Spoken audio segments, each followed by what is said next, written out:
All right. Hey guys, welcome. We are so excited. I'm Jennie Wolek here with Brindley Tucker today. We're going to wrap up Shift Tactic 12 with Brindley, our resident ops gal. You get to share every morning with those of us who are so privileged to hang out with you and our buddies James and all the rest of the amazing agents that get to join. We all hop in together since, it's been 5 months. Mid-March, we've all been hanging out together. And what's been cool about it though is we're staying positive, we're staying productive, as we know, because every day we hear all the great success stories that are happening with real estate agents. So we're busier than we've ever been. And then we might have a lot more stress. And today's tactic is about how we can reduce some of that stress when it comes to bulletproofing the transaction and holding the deal together. I think James even said this other day, Brindley, remember when he said, any agent can sell a house right now. The magic is keeping the deal together, right?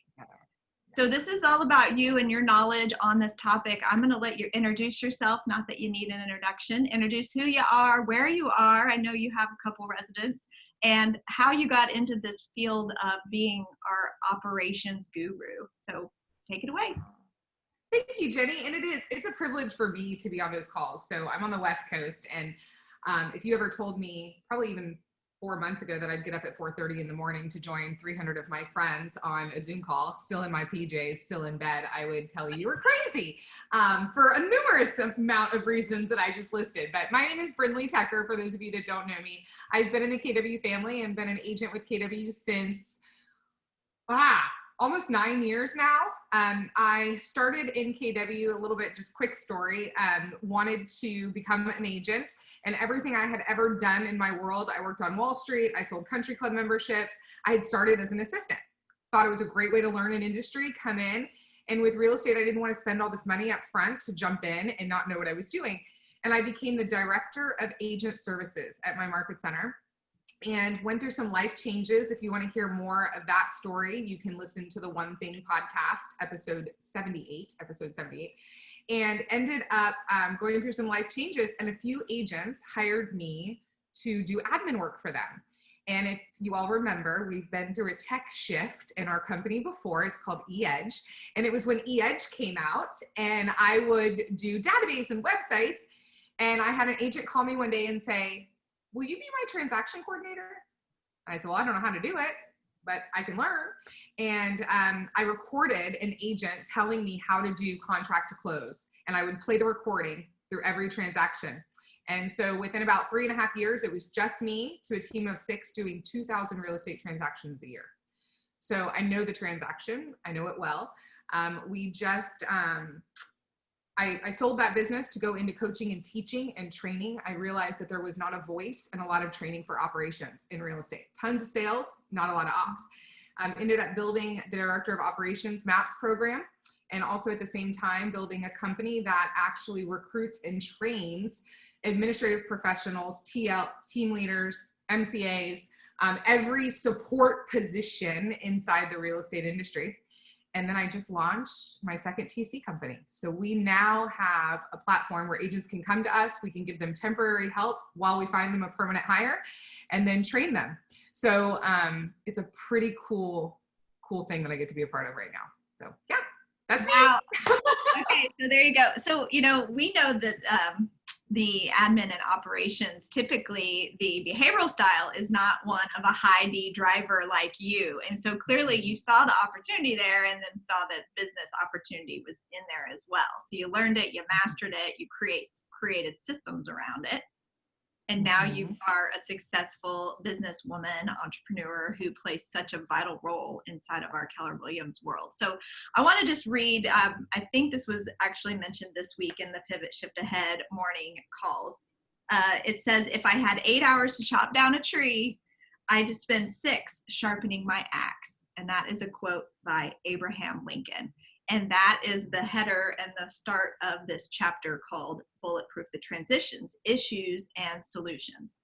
And so let's just dive in. Now, I loved how our buddy James Shaw has really morphed this book, because this was written during a different kind of shift. However, we are definitely in a different kind of shift this time. Yeah. And I love how he's been changing the word out from buyer to seller. or seller to buyer when needed. And so I encourage those watching to start playing around with that, especially in the buyer urgency section, because I think you've probably seen and heard, Brindley, that shortage of inventory, low inventory is across the board a problem right now. So let's just talk about some of the challenges that real estate agents and operations people are seeing and feeling today with this new world. What do you think what are you really hearing? Yeah, so I will share with you, it does not matter what your price point is right now. It can be 150,000, it can be 1.5 million. Inventory across the country is down. It's not a market unique. No one is a unicorn right now. It is every market almost in the country. Inventory is short. And buyers, first of all, sellers don't know where they're going to go, right? So there's a lot of fear and lack of education around where am I going to go next? That's why I don't want to sell, right? I have equity. I could make a ton of money, yet where am I going to put my family? And our friend James Shaw always says, I've never had a client be homeless, right? So I think we're seeing a lot of that. I think buyers, it's getting wearing on buyers. It's multiple offer situations. They're having to put more offers in on homes, and they're getting rejected. And so they're getting tired. And again, it's all education, right? It's all eliminating the drama of the transaction. I was in the grocery store last night. I'm that person that puts my Apple pods in and everybody thinks I'm talking to them, but I'm actually on the phone. And so, by the way, has anyone noticed that we're wearing the same shirt? I just want to throw that out there. Like, this is how great blonde minds think alike, right? And so she said, Brindley, I spent 45 minutes on the phone with a seller talking about a tree in the front yard. It's concealing something. You need to go over there and check it. You need to there's so much fear right now, and so much uncertainty, and so many stories that people are telling themselves, that it's making them frantic. It's making them panicked. And then I had another one this morning that called and said, we're supposed to close tomorrow and we don't have a payoff. And the first thing I said to him was, when did your admin start checking in on the payoff? So, and he said, no. Yeah. So right? I want to go there in just a minute when it comes to like our own systems. But I liked what you were saying about how, when we're talking about the challenges of today, the low inventory, the multiple offers. And so, and we've also noticed that longer closing periods are needed because of the high refi market right now, and appraisers aren't even accepting the appraisals right now because they're so worn too thin. So, what would be some conversations for the buyers that are going through this right now that you would think would be super smart to be having with your client, setting the expectations? So I think, first of all, the whole entire team not only has to be setting expectations, they have to be reconfirming and communicating the expectations throughout the entire transaction.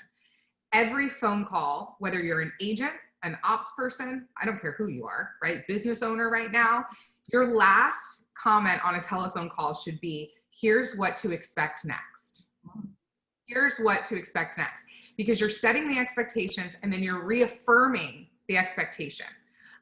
Jennie, I will tell you, as far as appraisers and refis, yes, your lenders' desks, you're a file, you're a number right now. You're no longer a human, you're no longer a person, you're no longer a relationship. Yet your relationship with a lender will get your number moved to the top. And you've got to be on top of your lenders more to get your file noticed on top, and so that is the reality of it right now. And appraisers, are you working with people that have multiple appraisers, right? Are you working with lenders that have lots of options? And we could talk about that a little bit more too when we talk about bulletproofing. Yet I think the most important conversations with buyers is education, right? And then we've been talking a lot on our morning calls with James about telling the stories, right? Using the stories from your other buyers to say, like, I have a previous buyer in the same market, same price point, 14 offers, this is how we want it, right? And then it will really only take once for them not to listen to you, right? One experience of putting an offer in and not doing it the way you educated them for them to go, okay, maybe you were right. Yeah. Right? Yeah. So I want to point out to everybody who's watching on page 246 of Shift, Gary just lines out for us the 6 bulletproofing the transaction issues and solutions. So you could just do this as a team activity. If you're a solo agent, this is all on you, and go through each of these 6 categories and say, where am I in relation to this? How am I showing up in these things? So let's just tackle them one at a time, Brindley. Inspections and repairs, how things can go wrong, and then what are solutions around them. Appraisal. So would you say from your ops world of, helping transaction coordinators rock the role, as we say, are you encouraging them to really dive deep into each of these systems? 100%, because the systems that you used a year ago are not the same systems that are working right now. The timelines that you used a year ago are not the same timelines. Yes, you're seeing transactions take longer periods to close, yet you should be shortening your timelines. So if you followed up with an inspection report 3 days after the inspection, you should start following up a day after, right? You should start setting that inspection appointment or giving that buyer those, I always say, don't pick the vendor, don't pick the inspection, otherwise you'll be in a lawsuit. Hand them a couple inspectors that your buyers have used in the past and say, it's imperative that you call within the next 24 hours and make this appointment and pay for your inspection, right? So that they're getting it on the schedule. And then you can reschedule the inspection, right? Once they pick the inspector and schedule it, you're covered, right? I always say CYB, cover your butt, right? You're covered. And then your admin or you can reschedule if it doesn't work for the seller. I think another thing with inspections is, and same with repairs right now, guys, like don't get yourself, I can tell you stories from a surveyor being stabbed in the front yard, like really happened, and stories of getting pulled into lawsuits because an agent told a client that the roof was covered under a home warranty. You're not a home warranty expert. Or saying picked the inspector and the inspector didn't inspect properly and you get pulled into the lawsuit because you recommended the inspector, right? So just remember during these times, emotion is high, logic is low, and you want to make sure that you're covering all your bases. The last thing I'll say about inspections is you got to know your buyers, right? You got to know your buyer's personality. That will determine whether your buyer needs to be in an inspection or not, right? It might be best for your buyer not to be at that inspection. It might be best for your buyer to show up at the end of the inspection, or it might be better for your buyer to be there for the inspection. But you've got to know your buyer to know, is it going to be productive or is it going to work against you? And I'll add to that piece from all my years in the biz is that you also need to have chosen partners, inspectors, etc., who have amazing bedside manner. Because when emotions are high and there's lots of fear, like you mentioned, that is where the wording can come across wrong to a client and bust a transaction. Now, of course, you want them to do their job and to be very honest about the property. That can just 100%. also backfire. Yeah. So 100%. Let's just group in, these are relating to loans, appraisals and loan approval and funding. What are you seeing whenever it comes to those kind of systems? So what I have always said, shift or no shift, is that if you are representing the seller, you get the you have the lender give your number as the contact for the appraisal. Number one, hands down. So if you're the listing agent, your admin needs to make sure that you're listed as the contact for the appraiser. Here's why. Buyer can't call appraisers. Lenders can't call appraisers. Admin for listing agents can call appraisers, right? So when you can't get that appraisal or that appraisal's not in time, you're able to get on the phone with an appraiser and push it through. Again, using your relationship building, asking the right questions, right? Telling the right story to get people to move. Calling an appraiser and yelling at them and panicking and saying, why haven't you done this? Ain't gonna get you nowhere, right? But calling and saying, hey, I've got this situation, and if you could do anything to help, we would greatly appreciate it, right? Is that Jenny? I want to pause on that because that is powerful. I actually was writing down, as you said, that sugar sweet. You have to be, so think about it though, Brindley, if you have a team, the behavioral style typically of an admin ops person is a high C, a high S, and they may not have the massaging skills that us salespeople may have. So how do you train your admin to be sugary, sweet, and nice to get the results that we need though? Yeah. So really what I find is that they're not assertive enough. They're not assertive enough to push, right? And so scripts. We don't script with our admin and our ops enough, right? It's your job to get it out of here and get it into their here, right? And so you got to be scripting these conversations, not just jumping in and doing it. Don't be a seagull, right? Don't fly in and poop all over everything and then fly back out, right? We call that seagull management. We call that sweep and poop, or poop and sweep, or whatever. Yeah. Because number one, that sends a message to your admin that you don't believe in them and that you don't think they can do it. And that will affect their self-confidence, which will affect them in their role. So it's better to put your arm around them and say, let's go do this together, right? You listen to me. Gary teaches us, I, we, they. I'll do it. You watch me. We'll do it together. And then I'll watch you do it, right?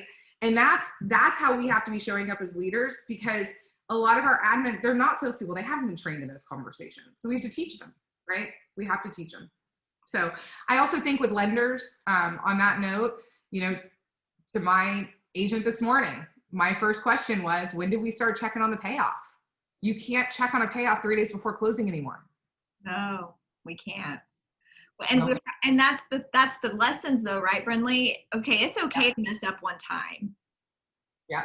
And then what do we do about that? Yeah. Well, I think it's, there's a couple things too that people always forget in the loan process. They're the two things that I see get lost, and that's the loan commitment and the payoff. And a loan commitment can be a massive loophole for someone to get out of a contract, right? When we don't follow up and get loan commitment. And then also payoffs, if payoffs aren't done, right? So title, I see some other things, but in the lending process, those are the two things. One will act as a loophole, another one will stop a deal, right? Yeah. And Gary talks about in Shift that we have, people are looking for excuses to get out of deals. Yeah, you're so right. And now let's just flip that. Let's look at the other side of that, because that was what I was reading through and using the seller instead of buyer, is that sellers are very confident right now in this market. When their house sold in a minute, they're okay busting deals because they know it's going to sell again and it could sell for more money.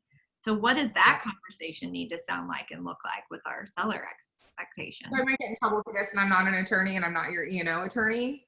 When we represented sellers, I never followed up on loan commitments. Because it's okay. It's not in the best interest of my client to follow up on a loan commitment. That's your responsibility to get me a loan commitment. And if you don't, then my seller can back out. It's not my term of the contract, it's yours, right? And so you have to, again, you have fiduciary responsibility to do what's best for your client in that situation, right? And only you know what that fiduciary responsibility looks like. So it might be to follow up, maybe not to follow up, right? You have to decide that. But I'm not an attorney, so don't hold me. Everyone's contracts are different. Now, this could get into some details. We won't go too much into these, but things that are coming up in our transactions that are causing problems are, we are in a market that we haven't had or used escalation clauses in the past. That is a way to win the deal. Now, we're talking about inside the transaction, but why I bring this up is that we had one come up that our clients won the deal and had a contingency at the same time.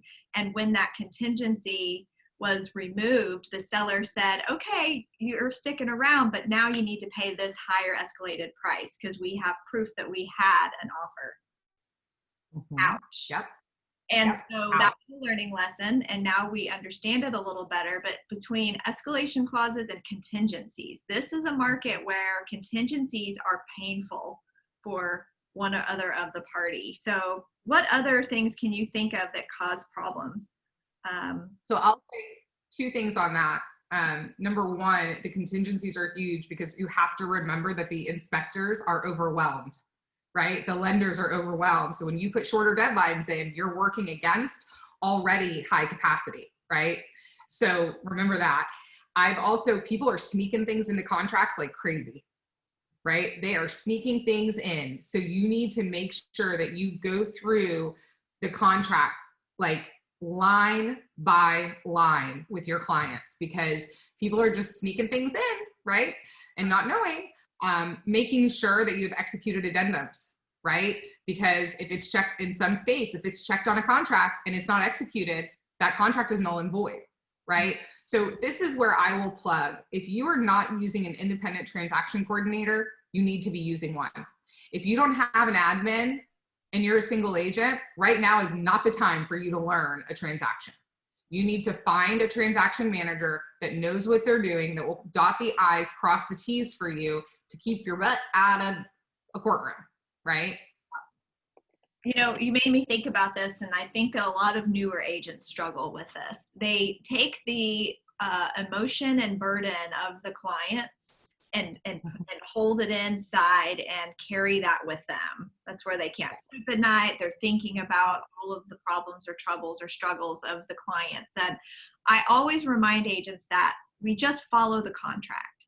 Whatever the contract says is what is the answer. So it doesn't have to be an emotional, you know, I'm the buyer. You're not the buyer. You represent the buyer. So what do you see when it comes to people who just hold on to the whole deal like it's their little baby and they squeeze it? Yeah. So number one, you're probably not lead generating enough because you're too much in transactions, right? Yep. And Gary tells us there's 5 things that you do as a real estate agent: lead generate, lead follow-up, go on appointments, negotiate contracts and scripts, and role play. And they're in that order for a reason, right? You can't go on appointments if you don't lead gen. You can't negotiate contracts if you don't go on appointments, right? So that's the first thing. Number 2 is you have to remember that one person in a conversation has to be logical at all times. Otherwise, it is not an effective conversation. And the minute that emotion comes in, logic goes out the window. And you have a professional fiduciary responsibility to your client, right, to execute that contract at the highest level within the scope of your license. And when you are emotional, you are not able to do that. And that is how you will lose repeat and referral business. Yeah. Because the minute that you become emotional, you lack professionalism and the deal gets more emotional. There's a quote, Doris Carlin, who's one of my favorite, if you've ever met Doris, she's freaking amazing. She's in Joplin. She got Joplin through their whole horrible tornado escapade a few years ago. She says, educate your clients. Tell your buyers or sellers what to expect. It keeps the drama out of the deal. You don't want to be the reason that drama goes into the deal. And not creating it when it's not there, right? And you're talking to a recovering drama queen, high I. Like, it's really, really hard to do. Like, really hard to do. And you have to do affirmations. You have to make sure you have a coach that holds you accountable to it. Like, you have to stay in logic. So let's hit on number 5, which is co-op agents. Oh. We can't. Can we, Brindley? I always love when agents get to see their competition in action. Yeah. It's one of my favorite things, right? Because number 1, we can learn so much from it, right? And we have an opportunity for orphan buyers to scoop up some orphan buyers in that situation, right? Also, it goes back to what we said about appraisers earlier. You kill more bees with honey. And James Shaw is actually the one that taught me this. I'll tell him myself. He heard me, we were outside an event when I was a TC and I was early and he was my team leader. And he heard me on the phone with an AC guy and I was ripping this guy a new one because he had screwed up. My agent was mad. And he pulled me aside after that call and he said, can I coach you on a better way to have that conversation? And that's what he taught me. You kill more bees with honey. So remember, co-op agents are trying to feed their families right now, just like you are. They're dealing with the same frustrations that you are. And again, 2 emotional people in a conversation is a recipe for failure and disaster. So there are going to be times when you're going to have to swallow your pride, put your ego in your pocket, and be the logical one in the conversation, or end the conversation and walk away from it because it's not the right time to have it. This is one that it takes a lot of practice and time mastering this.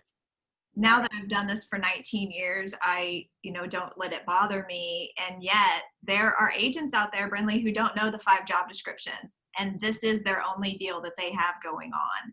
And so they are stressed out, and they're going to put their stress on you. Even though it's not yours to take, we take it.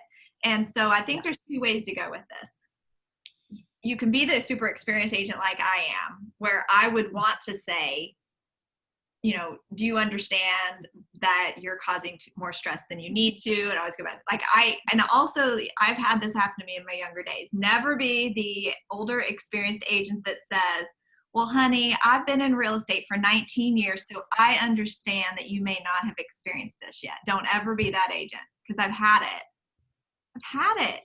While they're puffing on a cigarette and they talk like this. Yes, we've all had it. Cadillac, driving the Cadillac, the Cadillac till they die, but we've been there. We've seen that. So I think that we just have to, I think a good way to switch your thinking when it comes to co-op agents could be that they aren't so amazed, don't have all the amazing training and tools that we have. We had a playbook on how to handle shifting markets for us when this all hit, and they didn't. And so, for example, we have a brand new agent on our team, and she came from a small boutique company here in Tulsa. She happened to be, always get my video emails, and she's been on the James calls in the morning. She just joined our team from another company. So be that agent in your market that's adding value to other agents, and that could always also be a win for you. What else? Anything else on co-op agents? Yeah, so every co-op agent, Jenny's absolutely right. Every co-op agent is a potential recruit, right? Some we want, some we don't want. That's okay. Some are fit for a team. Some are better to build our downline and our profit share if you're with Keller Williams. Another thing I would say is sometimes you're going to have to do their job to keep the deal together, right? Sometimes you're going to have to pay for that water heater that they just won't pay. Sometimes you're going to have to put that commission in that they're not willing to budge on to get the deal closed, right? And that's just where we're at, because again, people's families are in jeopardy because they're trying to pay groceries, they're trying to pay rent, they're in a different economic class than you. So really just ask yourself, like, what does this mean to me in the big picture? Because also this is your brand and your reputation inside your market. These are your colleagues that you need to be able to work with on future deals. And if you were to make a concession now, you never know what could happen 4 deals from now or a year from now, and what concession they might make for you because they remember that you extended a hand during a tough time. So really just weigh what you're doing, right? And make sure you're making decisions that support your brand and your reputation. Well, let's touch on something you mentioned, and just so that everyone watching really understands what this means. You mentioned orphan buyers. Mm-hmm. So this is opportunity, right?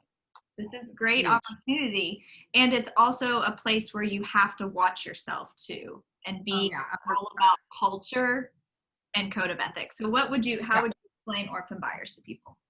So an orphan buyer is someone that their agent, after a deal, is not great with lead follow-up, right? And abandons them, right? And so what I recommend with orphan buyers is, yes, Jenny's absolutely right. Don't be that guy or that girl that goes around stealing people's clients. That's not how you're going to protect your brand and your reputation. And it's not a conversation that you have right after a closing. It's a nurture, right? It's a, following up with them, mailing them a postcard, sending them a thank you card. In a year, sending them a home anniversary card. You have the address, right? So it's if their agent hasn't been in touch with them in a year, then they're an orphan buyer, right? You don't want to follow up 2 weeks after closing, unless you're going to send a nice thank you note, that's fine. Yet just make sure the timing is right. And don't stop, right? Send them a home anniversary card every single year, because what is it, Jennie? NAR has a statistic that it blows my mind every time I hear it, that people don't ever use the same realtor. Yeah. They would if if their agent had stayed in touch with them. I think it's gotten up to like 82% or something. That they say that they would, but then they don't. Something like that.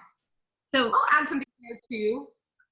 Be careful. Like, I've been hearing a lot of this lately, and I think I need to say this, and maybe I need to preach this a little bit louder, is buyer agents that aren't taking leads.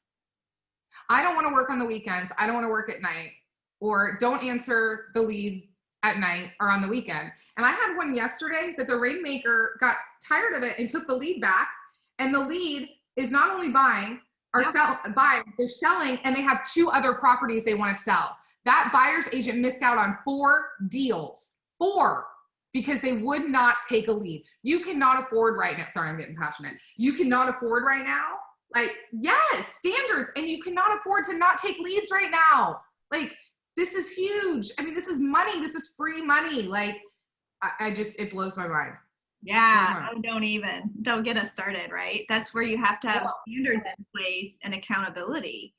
And I noticed that, Brindley. I noticed that left to my own devices, I might dive into a database that's ours and see any overdue tasks, and they might be moved around sometimes. I'm just saying it can happen, because if those clients aren't getting served in our market, that's $6,000 to our team. That's real money. And when you rainmakers out there, or even your solo agents or whatever size your team is, call through old leads and then get and hear how many people have already bought or sold without you, and add it up, and then you'll get passionate like Brindley just did. Yeah. I have 2 more things on that, Jenny. And there's 2 stories I remember about Jennie Wolek. Every time, if you mention Jennie Wolek's name, 2 stories pop in my brain. Number 1 was when she delivered at Masterminds a story with Joe Bogart about how she did that.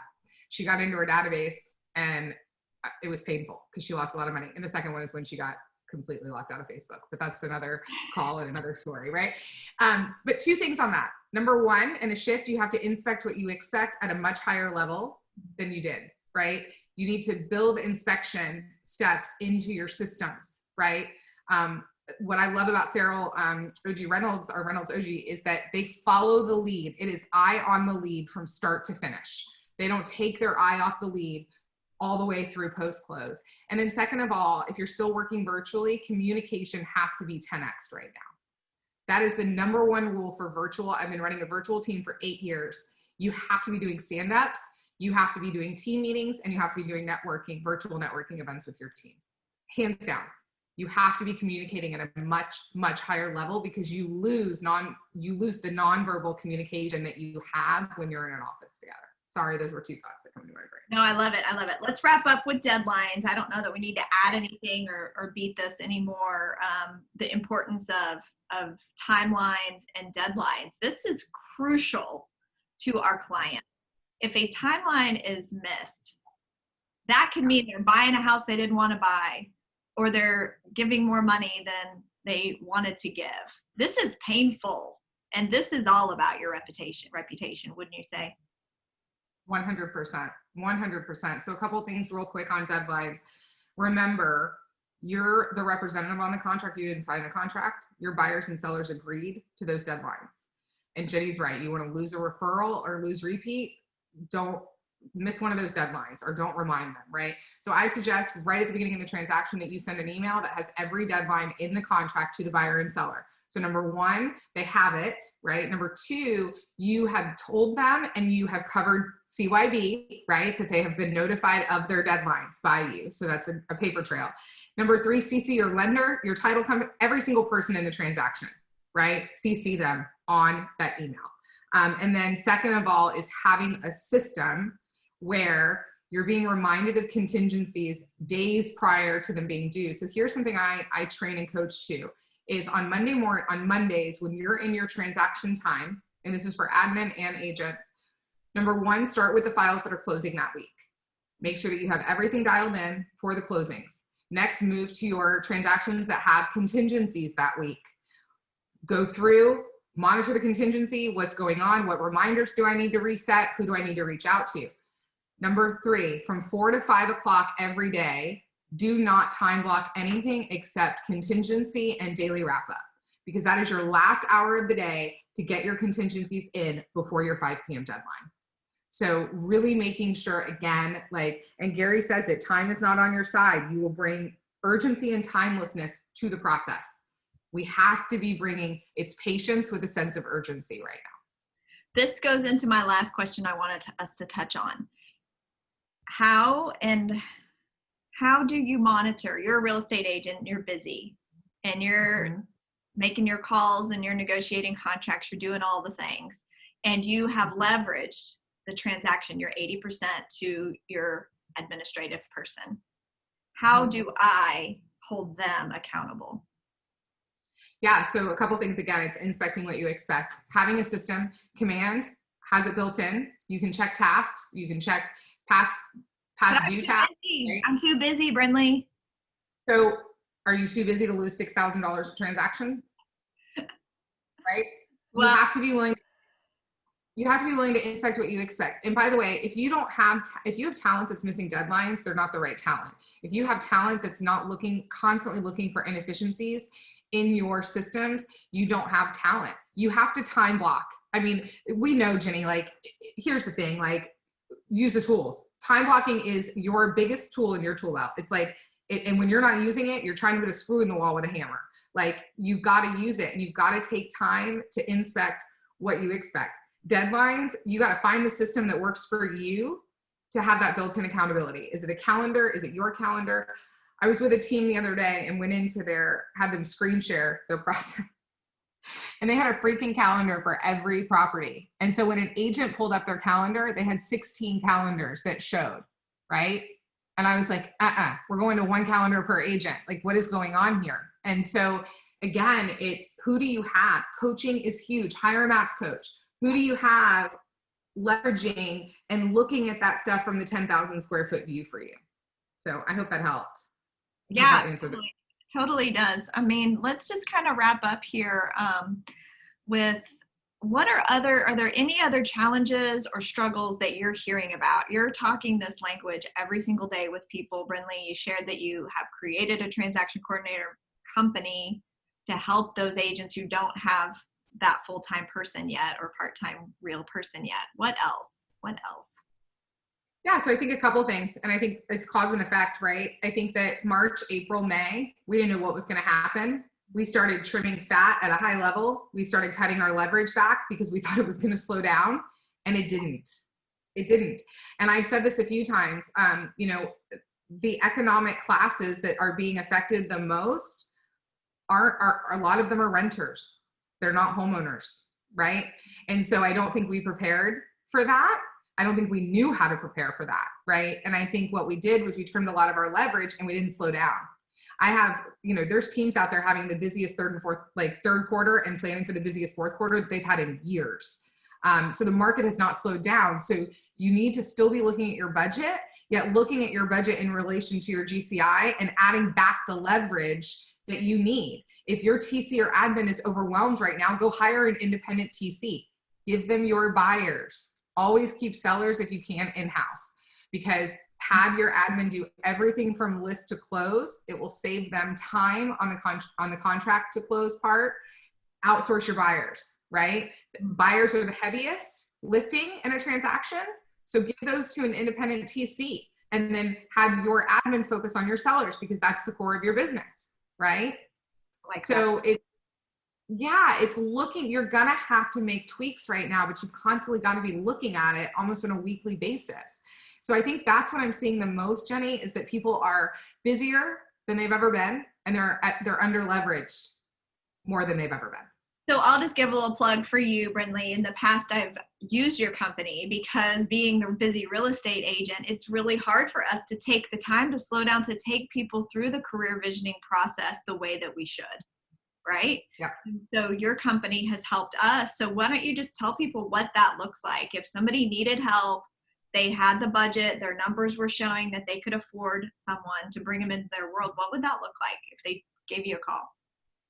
Absolutely. So the biggest mistake that we see agents make is hiring, and it's really not their fault. It's a product of the industry and the role. They just don't have the time to go through a thorough recruiting process. Because it takes time, right? So we saw a need for this. And so what we do, depending on what brokerage you're with, if you're with Keller Williams, we're going to follow your recruiting process, which is CV, career visioning. And we source candidates, we find them, we do pre-screens, and then we work with you through the rest of the process. We believe also in the integrity of the process and what Gary preaches, that you need to be involved to build relationships. So we work that in a time-effective way. And then also we help customize the 30, 60, 90 for them. And they work with a one-on-one trainer for their first 90 days. So you have a partner, you have someone that's doing heavy lifting. They go through our learning management system. They have a weekly call with you. They have a weekly call with the trainee. They're networking with other admin around the country. So we are not a placement service. We leverage your time. You are still actively involved in finding that person, and it's your decision on who you go into business with, yet you're leveraging the time through us. And I'll add, because of using you guys in the past, since I've brought, this year talking with admin and agents through the career visioning process, you guys utilized Zoom back then, last year, before it was such a thing that it is now. And that's a brilliant way to share with you guys, is use Zoom through all of your pre-screen calls and your resume calls and your KPA steps. And then eventually you can meet each other in person. I've just brought 2 new members onto the team. I've seen them in person only once. Mm-hmm. Wow. It's a great point. And career visioning, if you are with Keller Williams, has never been more affordable than it is right now. I've taken it 13 times, and I would take it 13 more. And then also, number 2, I will plug my team. My team is amazing. I'm truly in just a leadership visionary role in that company. They're all previous admin for KW. They're amazing. But what I will add is we do everything through Zoom. I do recommend it life story motivational. You bring them in. That needs to physically be done in the same room. And it's funny, Jennie, you're right. Because when we started doing Zoom, there was a lot of critics out there. And now, right, look what we're doing. So, and what's really cool is with virtual, you can hire talent from anywhere in the country now. Yeah. You can open up your talent pool to 50 states now. Yeah, this is really going to, so let's go to this for our last thing, because I got a little bit more excited about this topic, is efficiencies. Not only leverage is people leverage, we know that it's systems, tools, and people. So what efficiencies have you seen just really help out agents and admin these days? Yeah, so I think number 1 is communication, right? Finding your inefficiencies in communication. Are you doing 411s, or have those gone to the wayside? Are you doing stand-ups? I will tell you, we started doing stand-ups again probably 2 months ago, and we have all of our assistants that are in the Philippines. We no longer call them VAs. They are a part of our team. We call them recruiting assistants, and they are on our stand-ups every morning with us, and it has made us such a cohesive team. And I get emails all the time about how amazing it is. Jennie does lead gen with her team. So tell me, define what a stand-up is for those that are watching. Yeah, so I'll do even better. I'll give you a quick agenda of what we do. So stand-ups are 30 minutes in the morning. Everyone logs in on Zoom, and it's a very, very simple format. We start with tell me something good and gratitude. We do a shout out to a team member. So as the leader, I recognize something that a team member has done awesomely. Just remember to rotate that so our eyes don't get their feelings hurt. Then we go into announcements and reminders. So anybody has anything, they need to share something with someone else. Then we go into goals update. So we update where we are week to date, month to date, year to date. And then we do priorities. Everybody goes through their priorities. And then I bring as the leader a daily item. So every day has something different. So like motivation Monday, personal development on Wednesdays, a business tip on Thursdays. And then we started doing fail forward Fridays. And it's been amazing. It's been great for me as a leader too. So it's here's how I failed and here's what I learned from it. Yep. Here's what I did. Here's how I screwed up this week. Here's what I'm going to do differently. And it's also made me less reactive when people make mistakes.